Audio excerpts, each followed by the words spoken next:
नमस्कार दोस्तों, स्वागत है आप सभी का।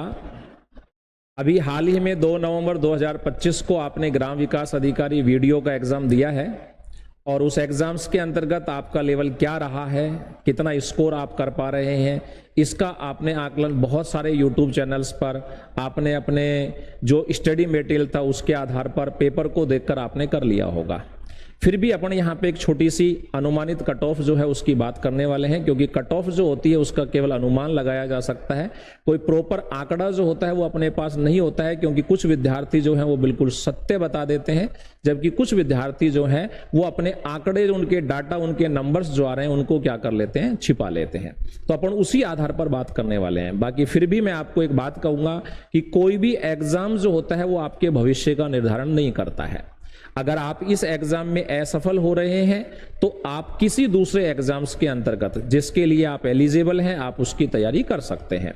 जैसे कि मान लीजिए आपने रीट का एग्जाम पास कर रखा है, आपने रीट क्वालिफाई हैं आप, तो रीट मेंस जो है उसका एग्जाम होने वाला है। अगर आप बीएसटीसी हैं, आपने बीएड कर रखा है, आप वहां पर जाकर आप अपनी तैयारी को अंजाम दे सकते हैं। अगर आपने ग्रेजुएशन कर रखा है और आप कोई भी दूसरी अदर डिग्री नहीं ले रखी है आपने, तो आप पीएसआई, आरएएस इनकी तैयारी आप कर सकते हो। इसी तरीके से ईओ, आरओ की वैकेंसी भी आने वाली है और काफी सारी वैकेंसियां जो है आप देख रहे हैं वो आई हुई भी है। तो सीईटी का भी नेक्स्ट जल्दी ही ग्रेजुएशन और 10+2 दोनों का एग्जाम होने वाला है। तो आप इस बात से निश्चिंत रहें, कोई भी एक एग्जाम है, आपको किसी भी तरीके की एंजाइटी या डिप्रेशन में आने की आवश्यकता नहीं होती है। अब बात करते हैं अपन की कट ऑफ क्या रह सकती है। तो कट ऑफ के लिए अपन बात करने से पहले अपन बात करते हैं कि भाई पेपर का लेवल क्या रहा था, हम उसकी बात करते हैं। तो आपका जो पेपर था उसके अंतर्गत अगर बात करें तो सबसे ज्यादा जो मेन सब्जेक्ट थे, सिलेक्शन को निर्धारित करने वाले जो सब्जेक्ट्स थे उनकी अपन बात कर लेते हैं। तो उनमें से एक जो चीज आपके लिए रही है वो कौन रहा है, आपका जीके वाला पोर्शन रहा है, जनरल नॉलेज का। एक जो पोर्शन आपका रहा है दोस्तों वो किसका रहा है, मैथ का रहा है। एक जो पोर्शन आपका रहा है, बड़ा जो भाग था उसके अंतर्गत एक तो आपका रहा है कंप्यूटर, और कंप्यूटर के साथ ही अपन बात कर लेते हैं यहाँ पे साइंस के सवालों की। और एक अगर अपन बात करें तो कौन सा रहा है, एक अपना रहा है इंग्लिश वाला जो सब्जेक्ट है उसकी अपन बात करते हैं। तो आगे अपन बात करें तो इसके अंतर्गत क्या क्या है देखिए। जैसा कि विद्यार्थियों से, स्टूडेंटों से बात हुई है तो उन्होंने बताया है कि सर जीके का जो पेपर था वो बहुत ही सरल लैंग्वेज से, सरल क्वेश्चनों से स्टार्ट हुआ था और फिर वो कहां तक गया था, मॉडिफाई जो किए हुए क्वेश्चंस होते हैं, मॉडिफाइड जो क्वेश्चंस होते हैं, यानी कि आप कह सकते हो कि ये क्वेश्चंस जो थे ये किस टाइप के थे, मॉडरेट टाइप के क्या थे, ये क्वेश्चंस थे आपके। यानी कि कुछ क्वेश्चंस, कुछ सवाल जो थे वो बहुत ही सरल थे, हर विद्यार्थी उनको करके आया है, जबकि कुछ सवाल जो रहे हैं वो ऐसे रहे हैं जिन विद्यार्थियों ने कंसिस्टेंसी के साथ रेगुलर नियमित रूप से तैयारी की है, बढ़िया स्टडी मटेरियल पढ़ा है, लाइब्रेरी में टाइम दिया है और अपने सब्जेक्ट के साथ पूरा न्याय किया है, वही विद्यार्थी उन सवालों को अटेम्प्ट कर पाए हैं। इसके अलावा अगर अपन बात करें मैथ के अंतर्गत, तो मैथ के अंतर्गत विद्यार्थी कह रहे हैं कि सवाल जो थे ना वो कैसे थे, थोड़े थे लेंदी सवाल थे। सवालों की जो संख्या थी वो तो ठीक थे सवाल, लेकिन सवाल कैसे थे, लेंदी सवाल थे, उनकी लंबाई ज्यादा थी, जिससे क्या हुआ है, उन्होंने समय को हमारे को काफी खराब किया है। यानी कि टाइम टेकिंग क्वेश्चंस जो थे उनके बारे में हम कह सकते हैं कि भाई ये टाइम टेकिंग कैसे थे, क्वेश्चंस थे। इसके अंतर्गत विद्यार्थियों ने सवालों को हल करने के लिए अपने समय को ज्यादा क्या कर दिया है, खराब कर दिया है। इसी तरीके से अगर मैं इन दोनों की बात करूं तो इन दोनों के अंतर्गत क्वेश्चंस का जो लेवल था वो कैसा था, इजी था। इजी का मतलब वो सवाल थे जो आपके रोजाना के जीवन से संबंधित होते हैं, एवरीडे साइंस या एवरीडे कंप्यूटर जो होता है वहां से रिलेटेड ये सवाल थे, और मीडियम टाइप के कह सकते हैं। इजी भी थे और कुछ कैसे सवाल थे, मीडियम टाइप के सवाल थे, यानी कि बहुत ज्यादा कठिन भी नहीं थे, बहुत ज्यादा अपन कह सकते हैं मॉडरेट टाइप के क्वेश्चंस नहीं थे, या अप्लाइड सवाल इसके अंतर्गत नहीं दिए गए थे। इंग्लिश की अगर बात करें तो ये हर विद्यार्थी को कहना है कि इंग्लिश कैसी थी, इंग्लिश जो थी वो जरूर टफ रही है, उसका लेवल जो है वो बहुत ज्यादा हाई रखा गया है।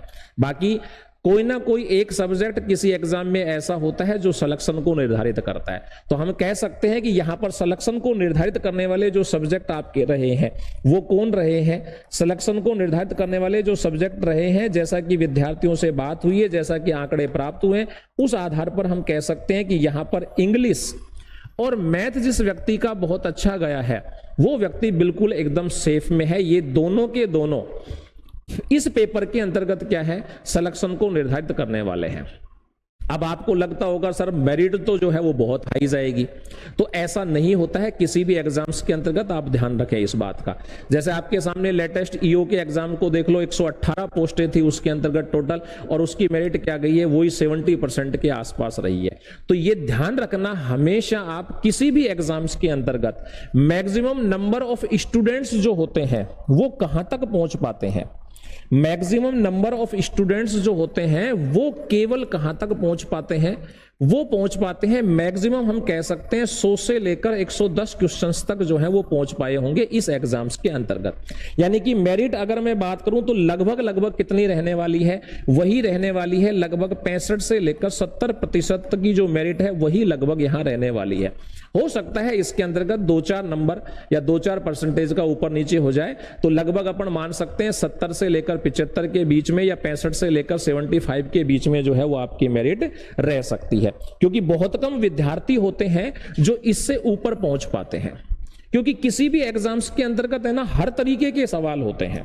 हर तरीके का मतलब उसके अंतर्गत कुछ क्वेश्चंस जो होते हैं वो बहुत ही सरल होते हैं, कुछ क्वेश्चंस जो होते हैं वो बहुत ही ज्यादा टफ भी होते हैं, और कुछ क्वेश्चंस ऐसे होते हैं जिनका आंसर जो होता है ना वो आपको क्या करता है, मिसगाइड करता है कि उसका आंसर ए भी हो सकता है और उसका आंसर सी भी हो सकता है। ये जो सवाल होते हैं इनको हर विद्यार्थी अटेम्प्ट करके आता है, जिसने तैयारी की है वो भी करता है और जिसने तैयारी नहीं की है वो भी करता है, क्योंकि ये सवाल जो होते हैं ये बहुत ही ईजी लेवल के होते हैं। और बीच के जो क्वेश्चंस आते हैं, सर पढ़ा तो था याद नहीं आ रहा, सर उत्तर मुझे लग रहा था ए भी हो सकता है, उसका उत्तर बी भी हो सकता है, तो ऐसे सवाल जो है वो वही व्यक्ति कर सकता है जिसने थोड़ी सी डेप्थ में जाके या सब्जेक्ट को अंडरस्टूड किया होगा। रटने वाला विद्यार्थी जो है ना उन सवालों को बहुत ही कम अटेम्प्ट करता है। और ये सवालों के बारे में तो मैं कह सकता हूं कि ये सवाल जो होते हैं ना ये ऐसे होते हैं, 1 या 2 ही सवाल मिलेंगे, पर ऐसे सवाल होते हैं कि आप इनको हाथ लगाओगे तो ये 440 वोल्ट का करंट मारते हैं। मतलब अगर हमने इनको करने का प्रयास किया तो डेफिनेटली वो हमारा क्या जाता है, नेगेटिव जाता है। तो अपने पास इन सवालों को अगर छोड़ दिया जाए तो अपने पास 3 ही सवाल बचते हैं। एक तो सरल सवाल जो हर व्यक्ति करके आता है, यानी कि ये मेरिट के अंतर्गत काउंट नहीं करके चलते हैं अपन। अब बच जाते हैं अपने पास 2 तरीके के सवाल कि उत्तर ए भी हो सकता है और बी भी हो सकता है, और एक हो सकता है कि सर पढ़ा तो था लेकिन एग्जाम के टाइम पे मुझे याद नहीं आ रहा। तो मैंने कहा यही 2 तरीके के जो सवाल होते हैं यही क्या करते हैं, हमारी मेरिट को निर्धारित करते हैं। और मैक्सिमम स्टूडेंट्स जो होते हैं वो कहां पर होते हैं, इस लेवल के अंतर्गत अटकर के होते हैं। मैक्सिमम जो कैंडिडेट्स होते हैं वो यहीं पर होते हैं। बस यहां तक पहुंचने वालों की संख्या कितनी होती है, मान के चलो लगभग 2 से 3% विद्यार्थी या कैंडिडेट जो होते हैं वो इस लेवल तक पहुंच पाते हैं। यानी कि ऐसे बहुत कम सवाल हैं, यहां तक आपको बहुत भीड़ देखने को मिलेगी, जबकि यहां पर जब आप पहुंचोगे तो एक ही क्वेश्चन के ऊपर आपको हजारों विद्यार्थी मिल जाएंगे आपको, या ये कहूं कि पॉइंटों के अंतर्गत ही आपको क्या मिल जाते हैं, हजारों विद्यार्थी मिल जाते हैं, और उन हजारों विद्यार्थियों में से सिलेक्शन होता है। यही है अपने पास जो सिलेक्शन करने वाले होते हैं। अब इसी आधार पर अगर हम बात करें तो कहने का मतलब पेपर का जो लेवल रहा है वो तो लगभग अपन कह सकते हैं इजी से लेके मॉडरेट तक का रहा है। यानी कि ना तो बहुत ज्यादा टफ था, मतलब अधीनस्थ बोर्ड ने या जो भी परीक्षा एजेंसी थी उसने आपके साथ सिलेबस के साथ पूरी तरीके से क्या किया है, न्याय किया है।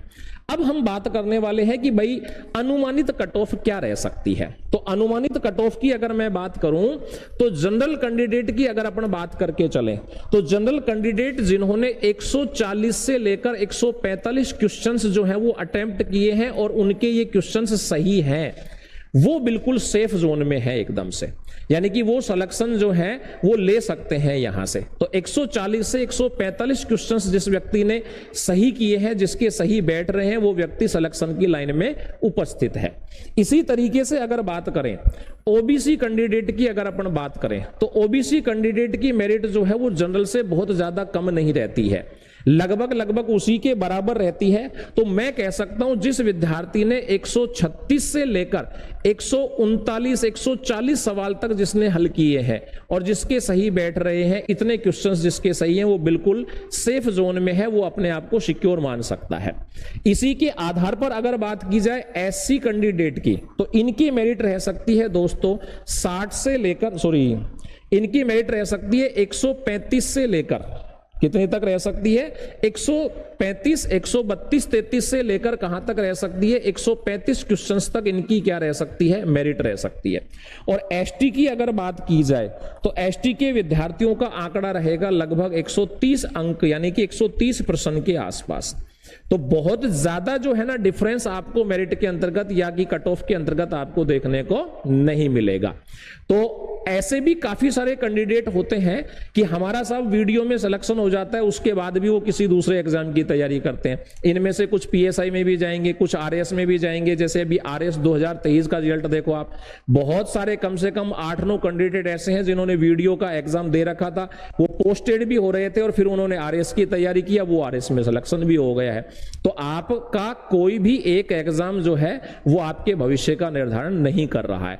तो आप अच्छी तरीके से अपने मनोबल को बढ़ाएं, एकदम से अपनी पढ़ाई में वापस से लग जाएं। अगर आपका सिलेक्शन नहीं हो रहा है तो डरने की आवश्यकता नहीं है, बहुत सारी वैकेंसियां आई हुई हैं। आप किसी भी दूसरे ग्रुप के अंतर्गत जिसके लिए आप एलिजिबल हैं वहां जा सकते हैं।